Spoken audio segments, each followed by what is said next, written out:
Donald Trump lo hizo de nuevo, tuiteó anunciando que va a imponer aranceles al acero y al aluminio que exporten Argentina y Brasil a los Estados Unidos. Estamos en comunicación con Javier Madanes Quintanilla, presidente de Aluar, una de las empresas afectadas, por supuesto, por esta medida de la administración norteamericana. Muchísimas gracias, Madanes Quintanilla, por este diálogo con nosotros.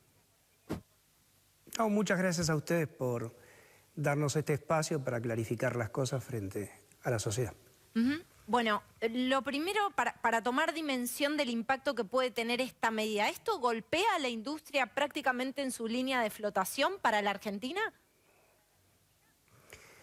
Bueno, sí, desde ya. Si uno mira el volumen que esto compromete, estamos hablando de un 40% de la producción de la planta de Puerto Madryn y estamos hablando de un 55% de las exportaciones totales de Aluar. Así que el nivel de compromiso es muy alto. ¿Y esto por qué se da? ¿Qué factores incidieron en que se vuelvan a imponer estos aranceles? O al menos, ¿qué leen ustedes desde el sector industrial?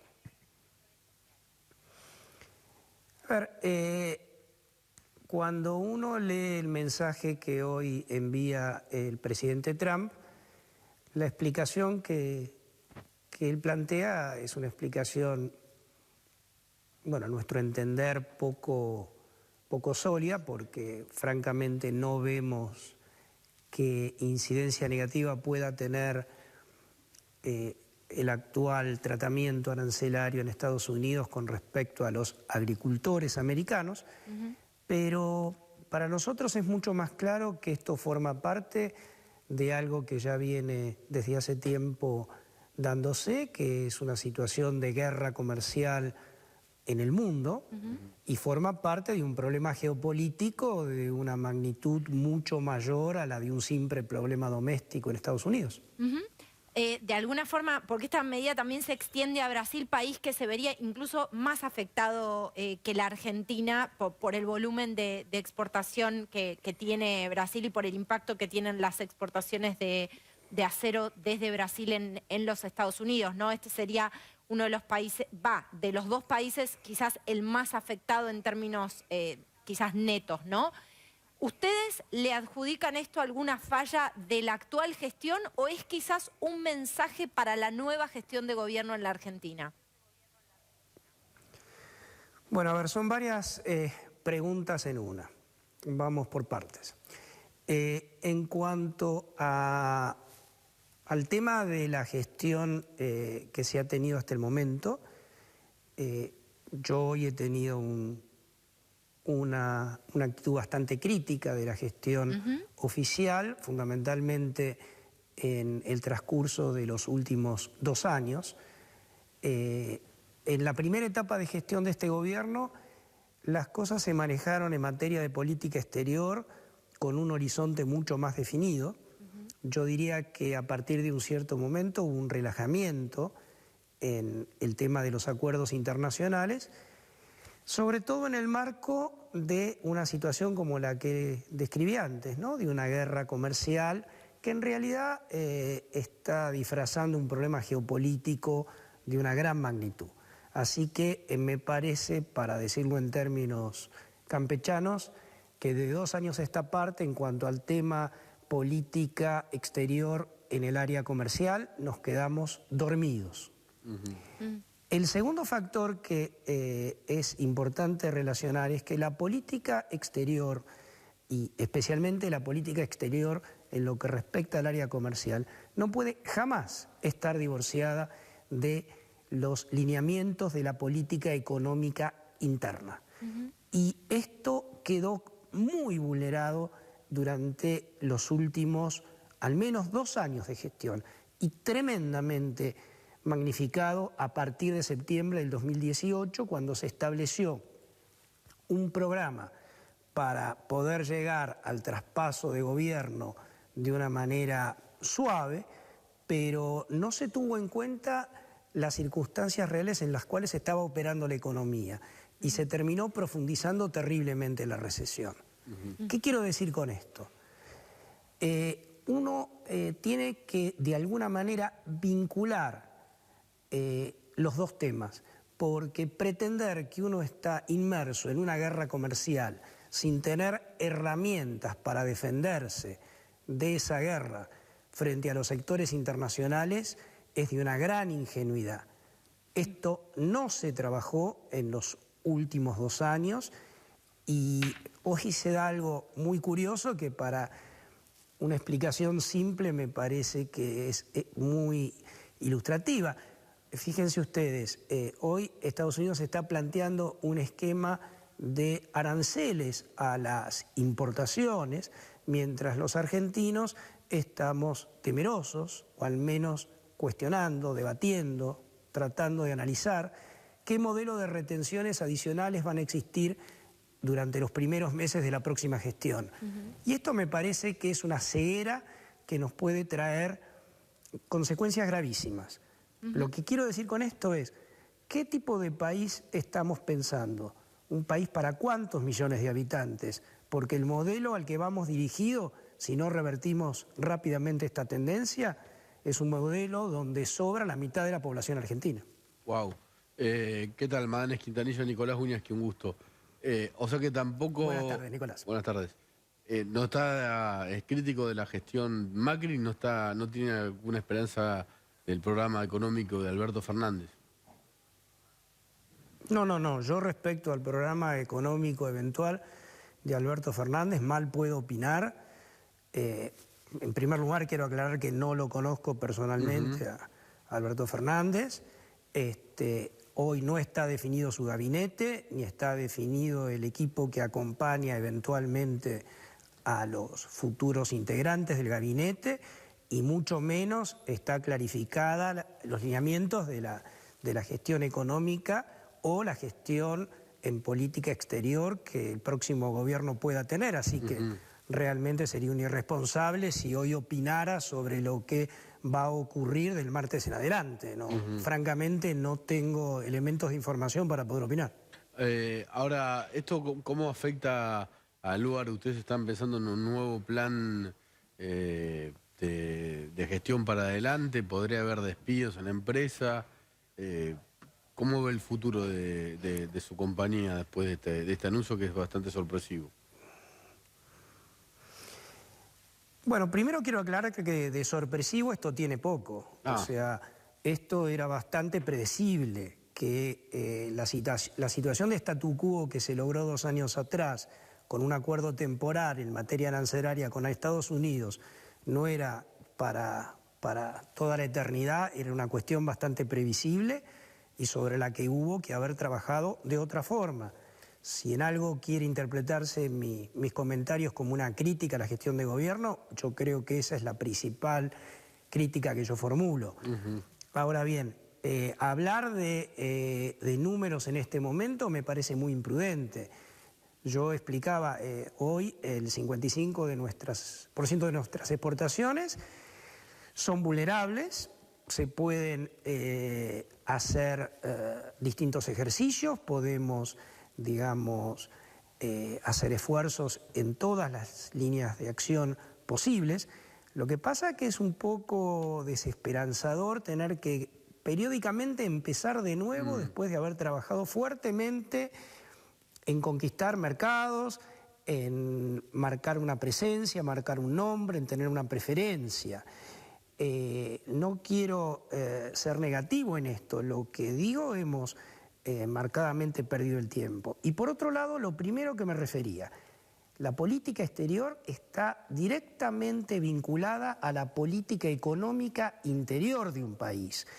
Pretender que un país exporte impuestos en un mundo en guerra comercial es un disparate gigantesco. Si esto no lo corregimos apresuradamente, los inconvenientes que vamos a tener no van a afectar solamente al aluminio y al acero, sino van a afectar a una gran cantidad de trabajo argentino, porque en definitiva de lo que estamos hablando no es de la empresa Luar.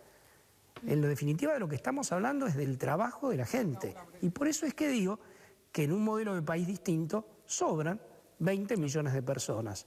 Tenemos la posibilidad de replantearlo. ¿Tenemos ganas? Bueno, esta es la discusión que se abre. Marcos. ¿Qué tal? Javier Madenes, mucho gusto. Marcos Navarro le habla. Una pregunta sobre el tema de los volúmenes de aranceles, porque no está claro todavía cuáles van a ser, digamos, ¿no? Los números de arancel, y también sobre las condiciones que dispararon esta decisión. El argumento de los norteamericanos aparentemente es que como Brasil y también Argentina devaluaron mucho su moneda, Brasil más recientemente, pero Argentina la viene devaluando desde el año pasado, no se justifica que sean haciéndose excepciones que favorezcan a las industrias brasileñas y argentinas en condiciones que ya de por sí serían como un dumping, digamos, ¿no? Estarían favoreciendo excesivamente las exportaciones hacia el mercado norteamericano. Ese no parece ser un argumento irrelevante, digamos, ¿no? O sea, están diciendo, bueno, las empresas argentinas y brasileñas les han bajado los costos en dólares, nosotros no podemos competir con las industrias norteamericanas con las condiciones que habíamos acordado 2 años atrás. ¿Qué le parece a usted ese argumento? Y respecto del volumen, digamos, que van a tener estas imposiciones nuevas, ¿hasta qué porcentaje usted cree que pueden llegar? Porque si son relativamente moderadas, tal vez se compensan con la devaluación en Argentina y no es tan grave la situación, ¿no? No. Ahí partimos de un error de concepto muy grave. Los números arancelarios que se manejan no se van a alterar. Se está hablando, en el caso del aluminio, de aranceles del 10%, en el caso del acero, de aranceles del 20%. Que son las tarifas que Estados Unidos impuso 2 años atrás. En cuanto a los beneficios que pudiese tener una empresa argentina para disminuir sus costos y poder exportar, tengan ustedes en cuenta que hoy, en promedio, las empresas que nosotros manejamos, sus costos los tienen dolarizados en más de un 80%. Nuestros insumos de todo tipo, de materias primas, la energética mismo, la logística, tienen un altísimo nivel de dolarización a diferencia de lo que ocurría en el año 2001-2002. Así que tenemos una ventaja comparativa importante a través de un mecanismo devaluatorio es un análisis totalmente errado, al contrario. Yo diría que a partir de las condiciones que Argentina definió para su operatoria industrial desde hace ya un par de décadas, el sobrecosto financiero que una empresa argentina tiene supera con holgura cualquier pequeña ventaja que una devaluación da y que en forma prácticamente inmediata se traslada a los costos. Así que eso no puede ser un argumento, y mucho menos un argumento que diga que afecte a los agricultores norteamericanos. El problema no está ahí. Acá estamos hablando de geopolítica. Entendámonos bien. Porque si no, no vamos a poder encarar el problema con la seriedad que el problema merece. Muy bien. Madenes Quintanilla, muchísimas gracias por este diálogo con nosotros. Muchísimas gracias a ustedes, porque realmente a través de clarificar este tema creo que uno puede colaborar a encontrar las soluciones. Así que soy yo el agradecido por el tiempo que nos han dispensado. Muchísimas gracias. Buenas noches. Bien. Algunos puntos que me parecen importantes al respecto y tiene que ver con esto último que decía Madenes Quintanilla. Primero, hace algunas semanas, Paulo Guedes, ministro de Economía, porque esta medida también engloba a Brasil y uno se pregunta, pero si Bolsonaro tiene línea directa con Donald Trump. Hace poco, el ministro de Economía, hombre clave de la administración de Jair Bolsonaro, Paulo Guedes, anunció que están negociando un tratado de libre comercio con China. Por supuesto, esto no debe haber caído nada bien, porque el trasfondo, tal como decía Madenes Quintanilla, tiene que ver con la guerra comercial con China. Por ese primer factor, ¿no? Primer factor. Segundo factor, me parece que la convulsión en la región y quizás la falta de definiciones por parte de la administración entrante en la Argentina llevaron a Donald Trump a hacer algo que muy generalmente hace, que es hacer un anuncio o lanzar un golpe para invitarte a la mesa de negociación. Es la estrategia de Donald Trump, la estrategia de máxima presión, que le ha dado buenos resultados en algunos casos y resultados muy adversos en otros casos, ¿no? Tengamos en cuenta que... No estoy diciendo que sea virtuosa, simplemente claro. No, pero ese es el su método estrategia, Trump. Es el método Trump. Es el método y hay que aceptarlo como es porque no lo vas a cambiar vos, Es digamos, así, ¿no? exactamente. Ahora, lamentablemente, la mesa de negociación a la que nos va a invitar Trump no es la misma que la que está invitando a Brasil, digamos, ¿no? Es una negociación con Brasil diferente que con Argentina. Y eso me parece que nos afecta doblemente. Y por otro lado, agregando lo que vos decías sobre Brasil, que exporta mucho más que nosotros a Estados Unidos, de acero y aluminio, sobre todo acero, la principal exportadora es de capitales chinos. Está instalada en Brasil, era una empresa brasileña, pero es de capitales chinos. Entonces, la pelea para Trump es siempre la misma, digamos. O sea, nosotros caemos en la volteada, en parte por la cercanía con Brasil, en parte también por la cuestión devaluatoria. Digamos, es un argumento que Madanes lo discute con los costos internos que están dolarizados. Bueno, pero eso los norteamericanos le pueden decir, a nosotros no nos importa, ustedes evalúan la moneda, nosotros le ponemos aranceles. Es un argumento que Trump esgrime, entiende que las devaluaciones son herramientas de competencia desleal, que China echa mano de las devaluaciones como lo hizo con China, cuando empezó esto, fue por una devaluación de la moneda china que Trump consideró inaceptable, dijo, no, en estas condiciones no vamos a seguir comerciando. Entonces, hay que entender la lógica de esa geopolítica que en gran medida nos excede y lamentablemente sí, las empresas argentinas son mucho más frágiles que otras empresas, por ejemplo, las brasileñas que tienen en muchos casos mercados alternativos, digamos, ¿no? Nosotros lamentablemente tenemos condiciones más precarias para competir en esta guerra comercial. Yo de todos modos diría, si el arancel es el 10%, no da la sensación de que es un mercado que se va a perder, digamos, ¿no? Tal vez lo que hay que discutir son los costos dolarizados internamente. Claro, pero igual yo no lo leería solamente como esto. Yo creo que es un enrarecimiento de las relaciones que te están invitando a negociar y que son una muy mala respuesta... noticia. Es una muy mala noticia para el gobierno entrante y es una señal de si ustedes no reducen sus costos y no administran las condiciones en las que producen sus empresas y que gasta el Estado, nosotros no nos vamos a hacer cargo de esto, digamos, ¿no? En el medio de una región, repito, convulsionada, parece que no tiene que ver con nada, pero todo tiene que ver con todo porque se están jugando otros partidos. Se discuten aranceles, pero no se discuten aranceles. Y en el medio de discusiones donde de repente se ponen entre signos de pregunta si vamos a considerar o no a Hezbollah como una organización terrorista, aunque parezca que no tiene que ver, puede que en esa mesa a la que Trump invite ponga sobre la discusión o sobre el tapete cuestiones como esa, me parece que es un enrarecimiento. Me parece que no es una buena noticia y me parece que es un mensaje claramente para la administración. Pega varias bandas y a Trump le sirve para muchas negociaciones simultáneas que está teniendo, ¿no? Porque además pegarle a estas economías también es una señal a las que todavía están recibiendo los beneficios de la reducción de aranceles. Hay más economías que pueden ser dañadas, digamos, ¿no? Entonces, claro. La situación es difícil, digamos. Los interrumpo porque tenemos una comunicación telefónica para hablar sobre este mismo tema. Estamos en comunicación con Dante Sica, con el ministro de Producción y Trabajo de la Nación. ¿Qué tal, Sica? ¿Cómo le va? Buenas noches. ¿Qué tal? Buenas noches, ¿cómo están? ¿Bien? Bien, nos interesa su opinión en este caso, en el caso de los aranceles. ¿Cómo tomó el gobierno la aparición de esta declaración de Donald Trump? Sí, primero realmente fue una noticia inesperada, te diría que inesperada tanto para nosotros como también para el gobierno de Brasil. Rápidamente hicimos una reunión temprano con el canciller, pusimos en autos al presidente y a partir de ahí empezamos a actuar. Dimos instrucciones al embajador argentino para que tomara contacto con la Secretaría de Comercio. Yo hablé personalmente con el gobierno de Brasil, con el secretario de Comercio para poder establecer alguna estrategia conjunta que vamos a delinear a partir de mañana en la cumbre del Mercosur y tomé contacto con las empresas, tanto con la empresa Techin como con Aluar a primera hora, como para ver cómo evaluar el impacto y trabajar junto con ellos para buscar una solución. A la tarde tomamos contacto con el secretario de Comercio, que también, te diría que hasta el propio gobierno se sorprendió con el tuit de Trump, y ahí establecimos un mecanismo como para poder acercar nuestra posición, como para seguir trabajando.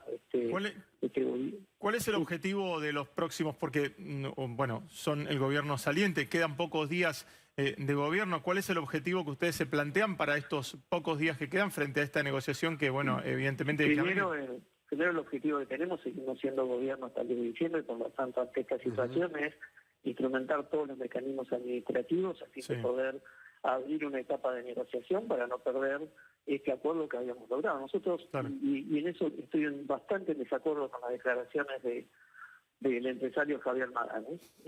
Nosotros, cuando surgió el problema de la guerra comercial entre Estados Unidos y China, que empezó a golpear al tema del acero y el aluminio, rápidamente avanzamos y logramos un acuerdo que permitió que en los últimos 2 años las empresas pudieran exportar más de 1.200 millones de dólares y de aranceles en el marco del acuerdo. Fuimos uno de los pocos países en el mundo, junto con Brasil, y creo que fue Canadá, que pudimos tener algún acceso al mercado. Así que siempre hemos actuado rápidamente y no nos dormimos. No es que nos dormimos y esto nos agarró que estábamos pensando en las elecciones o en la salida. Y Sica, ¿por qué considera que nos mete Estados Unidos en la misma bolsa que Brasil? Porque considera que todo lo de que es Sudamérica es lo mismo. Digo, porque una cosa es la relación de China, es la relación de China con Brasil y el volumen que le vende Brasil a los Estados Unidos, y otra cosa a nosotros. Sí, es cierto. Yo creo que hay un error en el concepto con respecto al tipo de cambio. Digo, nosotros no estamos, ni Brasil ni Argentina, hacen devaluaciones competitivas como para poder mejorar la competitividad y ganar mercados en forma deliberada, como quizás en su momento lo hacía China. La verdad es que tiene un tipo de cambio mucho más administrado que el nuestro.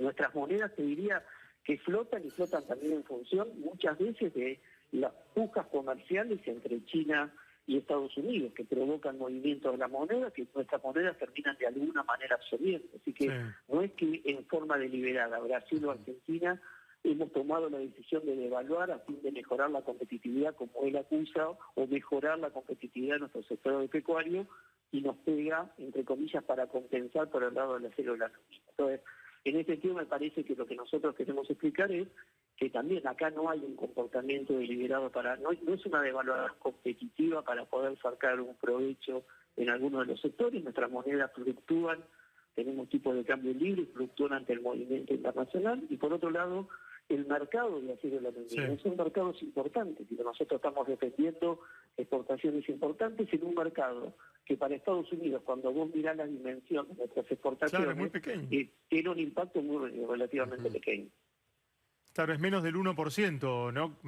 Y para nosotros, la comparación con Brasil es importante, porque Brasil sí tiene un impacto relativo un poco más grande, porque creo que ronda el 16 o un porcentaje así. Yo diría que eso quizás es más importante en el tema del acero, pero para nosotros sigue siendo el mercado de Estados Unidos un mercado importante. Claro. Y en especial para las empresas, tanto de acero como aluminio. Por eso me parece bastante desconsiderado las opiniones de Javier Madane con respecto a la actitud del gobierno. En ningún momento nos dormimos. Eso que dijo de que estamos desde septiembre del 2018 solo pensando en la elección. Claro. Y en septiembre del 2018 tuvimos que tomar medidas. A lo mejor no se acuerda porque estaba afuera, pero tuvimos que tomar medidas muy fuertes para poder enfrentar la crisis. Claro. Y en ese sentido hubo que reducir lo que fueron reintegros y haber puesto retención. Y quizás en eso en parte pudo haber afectado, pero claramente habíamos negociado muy bien con Estados Unidos para que ellos pudieran exportar. Claro. Eso le iba a preguntar, Sica, ¿qué tal? Nicolás Wiñaski. ¿Por qué recién Madane Quintanilla Aluar fue tan duro con el gobierno de Macri? Yo creo que viene por un lado, digamos, por lo que fue la discusión el año pasado de las medidas de carácter extraordinario que tuvimos que sacar en términos de lo que fue la baja de reintegros y poner retenciones que en ese momento eran de 4 y 3 pesos, que eran para el sector también industrial. Pero realmente nos extraña porque es una empresa a la cual nosotros venimos apoyando, no solo a la empresa, digo, a todo el conglomerado de empresas de Javier Madane, que es tanto Aluar como FATE. Este gobierno está trabajando codo a codo con ellos. La empresa FATE tiene un preventivo de crisis, hemos aumentado los aranceles para poder proteger su sector de neumáticos. En el caso de Aluar, le hemos renovado un contrato con energía que está a costos muy competitivos como para que pueda seguir siendo competitivo a nivel internacional, porque entendemos que es una empresa muy importante por la generación de empleo y el impacto nacional que tiene. Entonces realmente escuchar esos comentarios de que no tenemos una política exterior, de que de alguna manera nos dormimos solo pensando en las elecciones, y eso afectó, realmente me parece que es de una consideración muy importante por parte de un empresario tan importante en Argentina. Muy bien. Sí, Caro, ¿tenés una pregunta más para hacer, no? No, quería extenderle una pregunta que un poco tiene que ver con lo que veníamos comentando antes. Si cree que en realidad aquí no estamos hablando de aranceles, aunque estemos hablando de aranceles, y estamos hablando quizás de una negociación a la que invita a su manera singular la administración de Donald Trump, más precisamente el presidente Donald Trump, sobre todo a la gestión entrante, a la gestión de Alberto Fernández, quizás para discutir algunos de los temas más sensibles en términos geopolíticos en la región. Sí, puede ser una interpretación. Claramente es el estilo que ha tenido siempre esta administración, si querés de golpear primero y después sentarse a la mesa de negociación. Claro. Pero estamos hablando de sectores muy importantes para la región. Sí. No creo que haya en este sentido una intencionalidad estar condicionando a la próxima administración. Creo que tiene que ver con esta posición. También hay que entender el momento político de Estados Unidos en un proceso eleccionario donde él también tiene que dar señales a sus principales votantes que tienen que ver con el sector agropecuario. Claro, ellos también están en un año electoral.